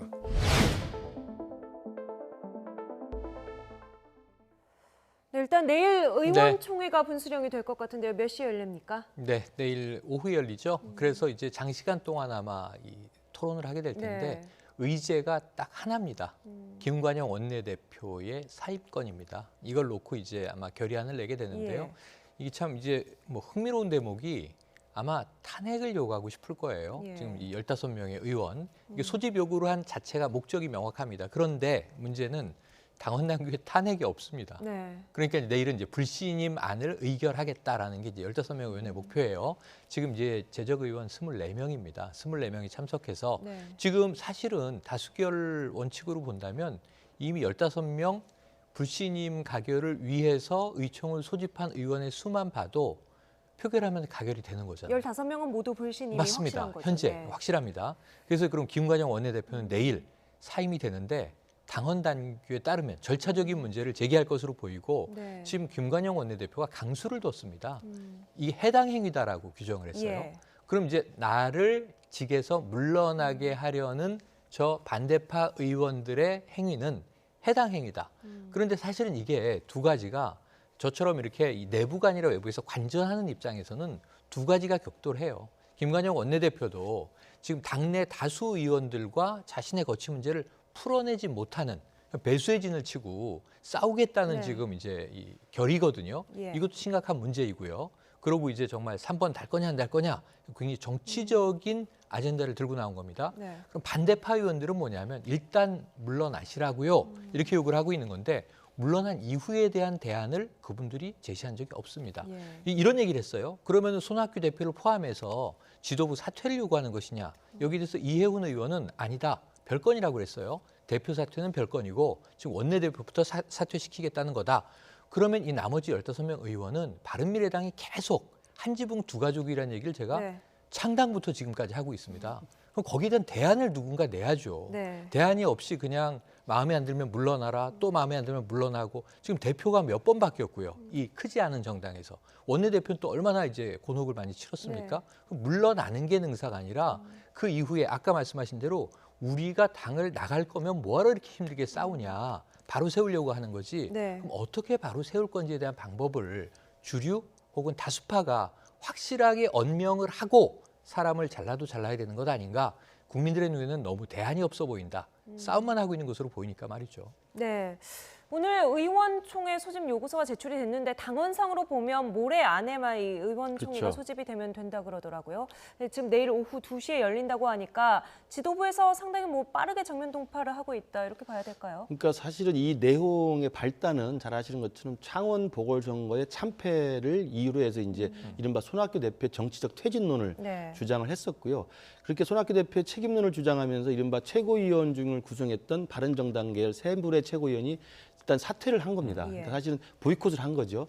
그 과정에서 일단 손학규 대표 책임론에서 지금은 이제 전선이 옮겨와서 패스트트랙 논란이 지나가면서 김관영 원내대표 이른바 법사위 사개특위, 네. 사보임, 강제 그렇죠. 사보임 논란이 또 터지면서 이른바 국민의당 계열이었고 안철수 대표 계열로 분류됐던 분 네 분이 다시 바른정당 계열로 다시 이제 생각이 바뀌면서 네. 김관영 원내대표의 강제 사보임은 이게 민주주의 절차상 문제가 있고 당헌 당규상 문제가 있고 거짓말을 했다라는 것에 지금 의견을 실어준 거거든요. 네. 그분들이 15명이 지금 연대 서명을 해가지고 의원총회를 소집한 거기 때문에 지금은 손 대표 퇴진론에서 김관영 원내대표 퇴진론으로 지금 전선이 옮겨간 겁니다. 네. 결국은 지도부 퇴진론과 관련된 거지만 저는 계속 줄곧 말씀드렸습니다만 이 논쟁과 내용은 내년 총선 전략에 대한 이견입니다. 네. 아까 김관영 원내대표도 이제 그걸 간파해서 나보고 물러나라고 하는 것은 명분은 강제 사보임 논란이지만 사실은 당신들이 한국당으로 가려는 게 아니냐라는 의심을 갖고 있는 거예요. 네. 그걸 공개적으로 천명을 한 겁니다. 기호 3번 달고 간다면 내가 사퇴하겠다 이거 아니겠습니까? 그러니까 유희동 전 원내 수석 대표도 나는 바른미래당 그대로 있을 것이다. 그러니까 당에 나가라고 이야기를 한 겁니다. 네. 그러니까 이것은 이른바 국민의당 계열과 호남 쪽 의원분들은 어떤 생각이냐면 범여권으로 내년 선거를 치러야 된다는 생각을 지금 하고 있는 분위기가 있어요. 네. 민평당과의 이제 모임도 있었고 민평당과 연대 움직임이 있었지 않습니까? 이걸 바른정당 쪽에서는 고깝게 보고 있었던 것이고 그러면 또다시 손학규 대표나 김관영 원내대표 등은 이른바 유승민 원내대표를 정점으로 하는 바른정당에 오신 분들은 범야권으로 가야 된다는 주장을 하고 있기 때문에 내년에 한국당과 어떻게 연대를 하려고 하는 게 아니라는 또 고가운 눈으로 보고 있는 겁니다. 네. 그 서로 시선이 이렇게 마주치는 거거든요. 저는 그래서 아까 최평론가님 말씀대로 내일 의원총회에서 결론이 나도 이게 강제 조항이 없습니다. 탄핵시킬 수가 없기 때문에 손학규 대표, 김관영 대표는 지금 굉장히 강경한 입장입니다. 네. 끝까지 가겠다는 것이고 당직을 교체해서라도 가겠다는 것이기 때문에 당분간은 갈 수밖에 없는 상황일 텐데 문제는 톡 까놓고 이제는 서로가 내년 총선을 어떻게 치를 것인지를 좀 공론화할 필요가 있다고 봐요. 내년 총선을 정말 호남 쪽에 근거를 두거나 민평당과 연대를 해서 범여권으로 치를 것이냐 네. 아니면 수도권에 근거를 두고 이른바 한국당과 연대를 통해서라도 범야권으로 해서 문재인 정권을 심판할 것이냐 네. 이 부분에 대한 논쟁을 빨리 매듭을 짓는 것이 저는 이 내용을 해결하는 전공법이다 이렇게 생각합니다. 예. 근데 이 범여권으로 치를 것이냐, 범야권으로 치를 것이냐, 결국엔 정체성의 문제이기 그렇죠. 때문에 참 어려운 문제인 것 같습니다. 일단 이번에 의원총회 소집 요구서 제출한 의원 15명의 요구를 들어보죠. 선거법과 공수처법 처리 관련 패스트트랙 처리 과정에서 당 소속 의원들을 상대로 반복적으로 거짓말을 일삼고 불법 사보임을 강행했습니다. 오늘 바른미래당 의원들이 의총 소집 요구서를 낸 이유는 바로 김관용 원내대표의 이러한 비도덕적이고 비민주적 행태에 대한 책임을 묻고 민주정당으로서 당의 질서를 세우고자 의총 소집 요구서를 낸 것입니다. 네, 김관영 원내대표의 퇴진을 요구하는 의원총회, 소집을 요구한 의원들 면면을 저희가 좀 화면으로 준비해봤습니다. 함께 보면서 이야기 나눠보시죠. 네, 바른정당 유승민계 8명의 의원들, 정병국, 유승민, 이해훈, 오신환, 유이동, 지상욱, 하태경, 정운천 의원이고요. 국민의당 안철수계 의원들 7명, 권은희, 김삼화, 김수민, 김중로, 신용현, 이동섭, 이태규 의원입니다. 지금 이 가운데 특히 눈에 띄는 게 권은희 정책위의장이거든요. 예, 안철수계 출신이면서도 그동안 약간 중립을 지켰는데 네. 연휴 사이에는 이제 확실히 노선을 밝힌 것 같아요. 확실히 노선을 밝혔을 뿐만 아니라 지금 이제 김관영 원내대표와 내가 동시에 사퇴하자 네. 이렇게 이제 동반 사퇴론을 주장을 했어요.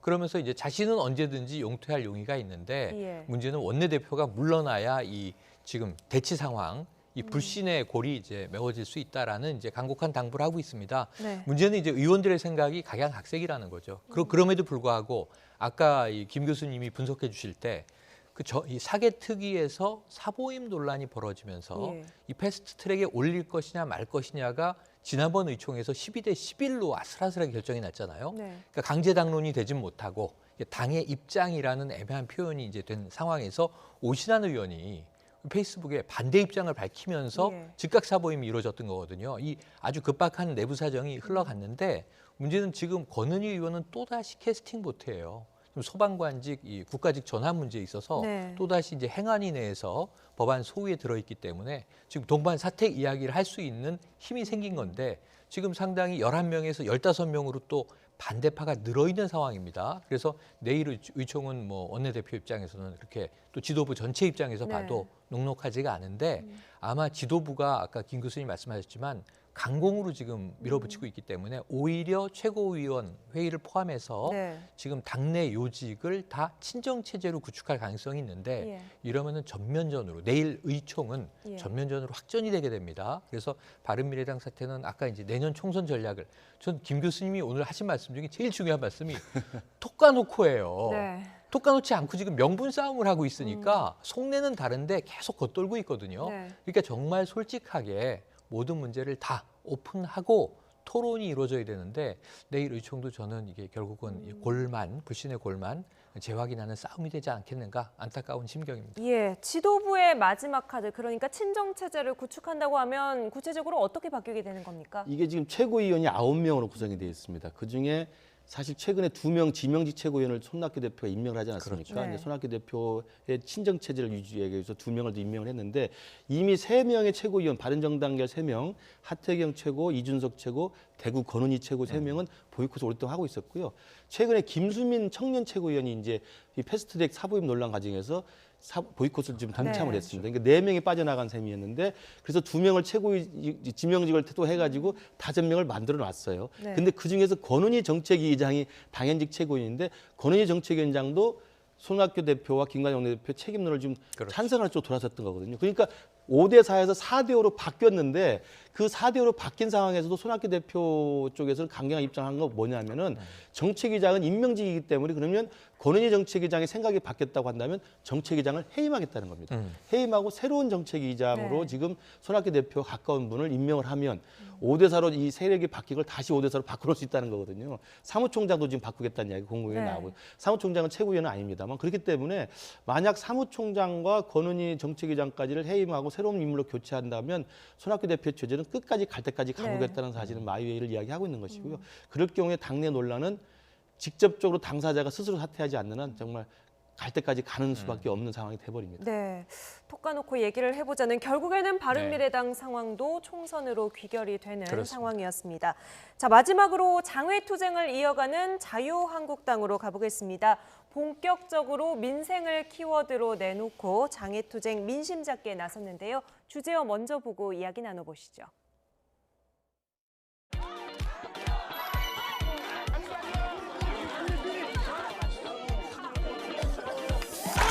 문재인 정권 2년 대한민국 경제, 민생, 안보가 모두 처참하게 무너졌습니다. 불종족 대북 정책과 왕따 외교 정책을 중지하라고 국민의 목소리를 끊임없이 계속 전했습니다. 김정은만 감싸고 챙기기에 바빴습니다.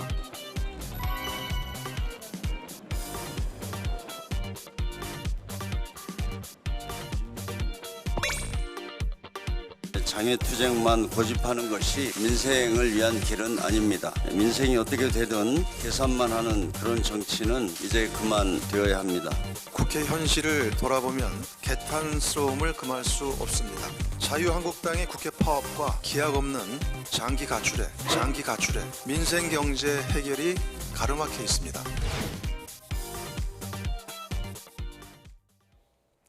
네, 정식 명칭은 국민 속으로 민생투쟁 대장정이었습니다. 첫 출발지가 부산이었는데요. 그렇습니다. 지난주까지 사실은 이제 주말마다 3차례 장애 집회를 세게 했었고요. 그리고 사실은 경부선 타고 한번 내려갔다 오고 호남선 타고 올라오지 않았습니까? 그래서 장애 투쟁을 계속 해왔는데 그게 끝난 다음에도 지금 사실은 민생 투쟁 대장정이라고 해서 전국을 순회한다는 겁니다. 그것도 하루 이틀이 아니고 18일간 합니다. 25일까지 하겠다는 지금 장대한 계획을 세우고 있는데 오늘 첫 출발지로 이제 부산 자갈시장을 갔는데요.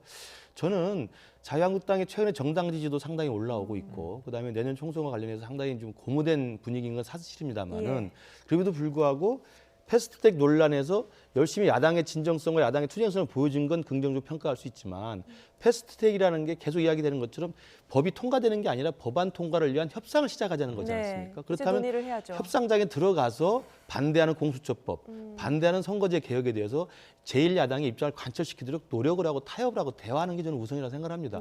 그렇게 주장하는 사람이 많을 텐데 지금 모든 걸 지금 거부하고 지금 장기 사실 아까 가출 이야기하고 있습니다만 밖으로 돌고 있는 건데 이게 집토끼를 결집시키고 내년 총선을 위한 최소한의 콘크리트 지지층을 확보한다는 의미는 긍정적일 수 있습니다만 결국 수도권이 총선의 핵심이라고 한다면 수도권에서 사실 10,000표 이내 차이로 승패가 엇갈립니다. 그럼 5,000표, 7,000표 만약에 이렇게 엇갈린다고 한다면 중도로서의 외연이 확장되지 않는다면 사실은 또 석패할 수밖에 없는 상황일 수 있거든요. 그러면서 보면 장외투쟁도 좋지만 결국은 국회로 돌아와서 야당이 할 수 있는 것들 하면서 중도로의 외연 확장을 위한 노력을 하는 것도 저는 같이 병행하는 게 낫지 않을까 이렇게 생각합니다. 네, 현장에서는 이렇게 말씀하신 대로 뭐 환호도 나왔고 지적하신 부분, 비판에 대한 목소리도 나왔는데요. 황교안 대표 오늘 눈물을 보이기도 했다고 하던데. 네, 눈물도 보이면서 애국의 마음으로 눈물이 날 것 같다. 그런데 조금 저 눈물이 무색한 일이 벌어졌어요. 오늘 갔던 부산의 자갈치 시장은 휴무일이었습니다. 이런 문제가 있었고요. 그것 때문에 당내에서 좀 시끄러운 소란이 있었습니다만, 근데 지금 아까 장기 가출이라는 말, 저는 지금 황교안 대표의 모습을 보면서 우리가 더불어민주당 내일 원내대표 선출과 바른미래당 내일 의총 얘기를 하면서 모두 다 총선을 향한 지금 이 어찌 보면 내부 투쟁일 수 있다 이런 얘기를 했는데 자유한국당만 약간 좀 다른 세계에 가 있어요. 네. 지금 저 보이는 장면들을 보시면 총선의 그림이 아닙니다. 전 대선의 그림이죠. 예. 지금 총선 넘어서 황교안 대표 혼자 네. 대선을 향해서 질주하고 있는 것 아닌가. 이 백팩을 맨 모습은요. 이 전통적으로 보면 박원순 서울시장이 네. 처음 이제 재보궐선에 나왔을 때 보였던 모습이기도 하고 그다음에 안철수 대표가 뚜벅이 유세를 네. 하기도 했습니다. 지금 그런 모습이잖아요. 자유한국당이 이렇게 시끄럽게 장애투쟁을 하는데 딱 두 사람만 눈에 띕니다. 네. 어찌 보면 대선 후보 황교안 대표, 예. 선대본부장 나경원 원내대표. 두 사람의 누가 눈에 띕니까? 군중 속에 항상 두 사람만 마이크를 잡고 두 사람만 스포트라이트를 받고 있는데 네. 총선을 생각을 한다면 지금 100석이 넘는 거대 제1야당이지 않습니까? 다양한 의원들이 정책적인 토론을 하는 모습 또 정말 민생을 외치는 모습을 네. 보여줘야 하는데 너무 지도부 2명에게 모든 스포트라이트가 쏠려 있다. 네. 그리고 장애 집회는 군중 속에 들어가 있는 이 두 사람의 모습만 부각된다는 점에서 네. 조금 지금 다른 당의 모습과는 언밸런스하다는 지적을 드리고 싶네요. 패스트트랙도 아니고 총선도 아니고 대선 행보 아니냐 이런 지적을 해주셨는데요. 일단 황교안 대표의 각오를 한번 들어보고 이야기 이어가도록 하죠.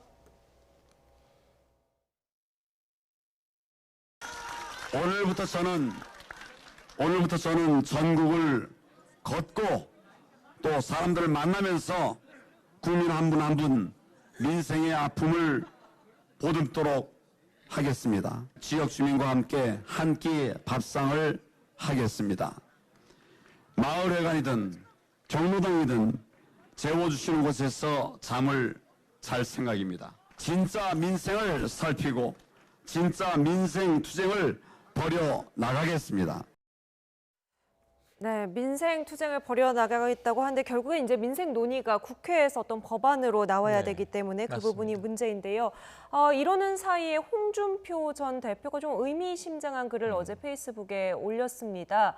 몰락한 우파가 서로 헐뜯고 있다 뭐 이런 내용이에요. 예, 사실 홍준표 대표는 이제 지속적으로 과거의 당대표 시절이나 한국당 대선 후보 시절에도 친박과 일정한 경계를 많이 두지 않았습니까? 네. 그리고 사실은 친박의 국정농단으로 괴멸했던 보수를 다시가 재건하겠다라는 입지에서 친박과 일정한 거리를 두었었는데 이번에 이제 페이스북에 올린 것도 제가 볼 때는 그런 것 같습니다. 사실 황교안 대표 체제가 자리를 잡았다, 네. 안착을 했다는 평가가 있습니다만 그 황교안 대표 체제의 안착에 사실상 친박이 복귀한 게 아니냐라는 또 세간의 또 평가가 예. 적지 않아요. 그렇기 때문에 이른바 지금 황교안 대표가 이끌고 있는 장애투쟁도 일변도의 어떤 강경 일변도의 투쟁이고 이것이 만약에 친박으로 복귀한 분들에 의해서 황교안 대표의 주의가 둘러싸여서 간다고 한다면 네. 아마 홍준표 대표 입장에서 봤을 때는 자기가 당대표하면서 그렇게 어렵게 그 분리시키려고 했던 친박 분들이 다시 또 오는 게 아니냐라는 아마 우려가 있었던 것으로 보이고 그렇기 때문에 다시 또 박근혜 전 대통령을 팔아가지고 정치생명 연장하려고 하는 게 아니냐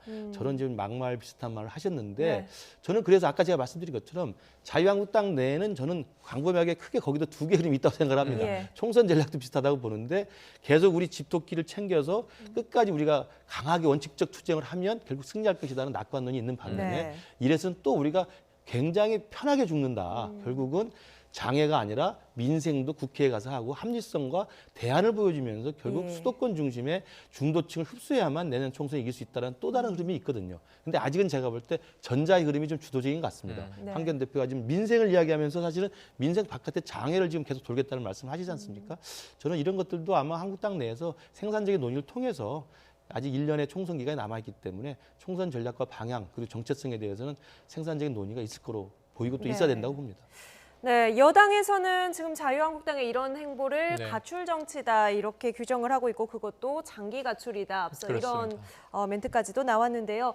어떻습니까? 민주당 입장에서는 지금 가장 시급한 게 추경안 처리거든요. 추경 처리 지금 이 안에는 뭐 미세먼지 예산 2조 예. 2천억 원을 포함해서 다 민생 나머지 민생 예산입니다. 여기에 대해서 자유한국당도 안을 냈었어요. 뭐 국채 발행에 대한 반대 입장도 밝혔고. 근데 문제는 논의를 해야 되지 않습니까? 네. 아니 국회의원 배지는 일단 민생 관련 법안들을 처리하고 논의하라고 했는데 아까 얘기했지만 4월 국회 예. 오늘로 종료됐지만 그야말로 빈손입니다.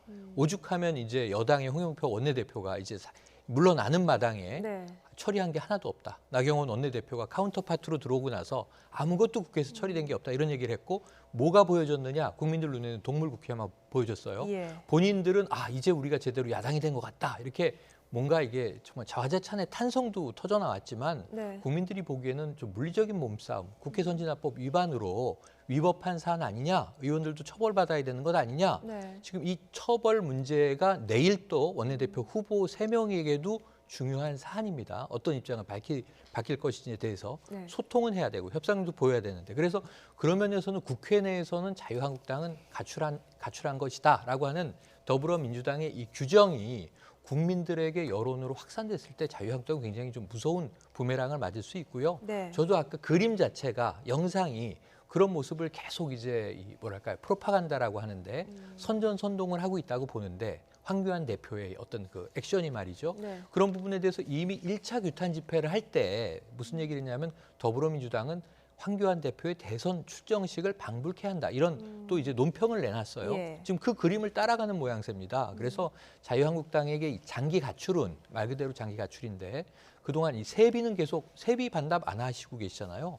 국회의원 활동 안 하면 과거에 무노동 무임금 아니냐 이런 얘기를 하면서 세비 반납하자는 얘기를 스스로 했던 게 과거 새누리당, 한나라당 의원들이셨단 말이죠.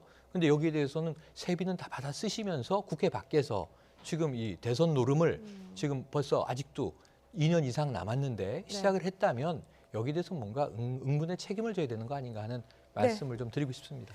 예, 이렇게 국회를 외면한다는 비판이 나오는 걸 자유한국당이 알면서도 장외투쟁 노선을 선택을 했습니다. 그런데 오늘 이 일정을 짜는 과정에서 내부 충돌이 벌어졌습니다.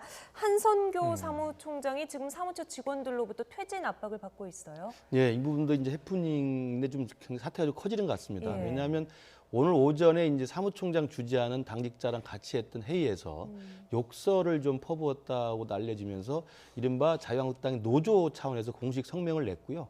실제로 그 욕설을 받았던 대상들은 지금 잠적한 상태라고 합니다. 너무 충격을 받아서. 어떤 정도의 욕설? 뭐 입에 담기 쉽지 않은 방송을 할 수 말입니다만 없는 욕설. 상당히 방송용으로 할 수 없는 정도의 좀 막말을 욕설로 퍼부었던 것 같습니다. 방송인 출신이신데. 예, 그래서 한선교 사무총장 입장에서는 다시 바로 보도자를 냈고, 내면서 욕설한 걸 인정을 했고 사과를 했습니다. 그러나 이제 총장직은 그대로 수행하겠다는 의지를 비치고 있고요.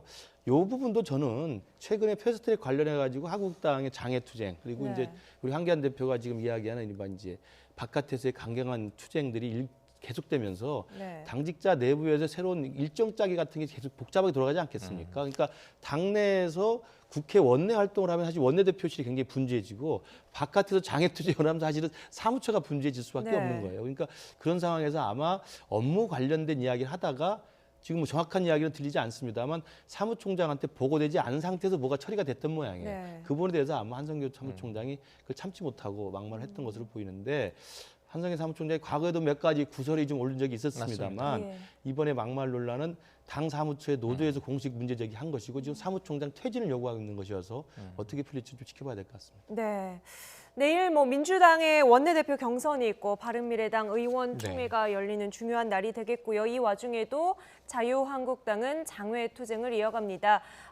지금 오늘 관통하는 키워드는 결국 총선인 것 같은데요. 이 총선도 국민들의 입장에서는 민생을 챙기려는 진심이 엿보여야 승리할 수 있다는 말씀도 같이 드리고 싶습니다. 오늘 라이트 포커스 김근식 경남대 교수, 최영일 시사평론가와 함께했습니다. 두 분 오늘 말씀 감사합니다. 고맙습니다. 네, 뉴스나이트 1분 뒤에 이어집니다.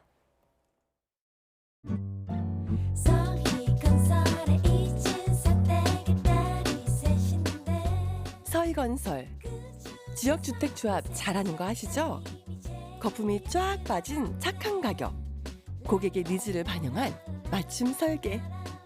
내 집 마련의 꿈이 이루어집니다. 지금 바로 오세요.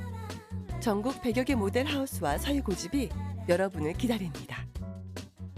서희스타일스, 서희건설. 1588 39,000원부터 배칠수의 39,000 꽃배달 3단 화한 39,000 배칠수의 39,000 1588 39,000 1588 39,000 배칠수의 꽃배달. 저는 식사도 수면도 작곡도 이 소파에서 다 해요. 카드 신청도 여기서 합니다. KB 국민카드 간편심사 톡. 이런 게 디지털 이지 라이프. 디지털 이지.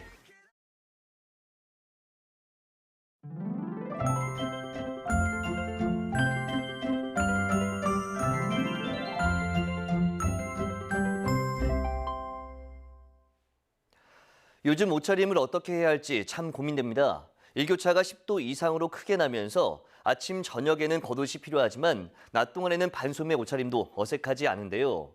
내일도 서울 아침 기온이 10도로 오늘보다는 높지만 예년보다는 2도가량 낮아 다소 쌀쌀하겠고 한낮에는 21도까지 기온이 오르는 등 오늘과 비슷하거나 조금 낮아 따뜻함이 감돌겠습니다. 내일도 종일 맑은 날씨가 이어지겠습니다. 다만 맑은 날씨 속에 햇볕이 강하게 내리쬐면서 자외선이 무척 강해지겠고 또 대기도 더욱 건조해지겠습니다. 특히 영동 지역에는 건조경보가 발효 중인 가운데 바람도 무척 강하게 불 것으로 보입니다. 대형 산불이 발생할 가능성이 높은 만큼 꺼진 불씨도 다시 한번 확인해 주시기 바랍니다. 내일 아침 기온 오늘보다 1도에서 3도가량 높겠습니다. 서울 10도, 대전 8도, 광주 8도, 부산 13도로 예상됩니다. 낮 기온은 오늘과 비슷하거나 조금 낮겠습니다. 서울 21도, 대전 23도, 광주 22도, 부산 21도로 예상됩니다. 당분간 대체로 맑은 가운데 일교차 큰 날씨가 계속되겠고 건조함이 더욱 심해질 것으로 전망됩니다. 지금까지 날씨 정보였습니다. 네, 내일 어버이날인데요. 세상의 모든 부모님들 행복한 하루 보내시기를 바라겠습니다. 네, 화요일 뉴스나이트 마칩니다. 편안한 밤 보내십시오.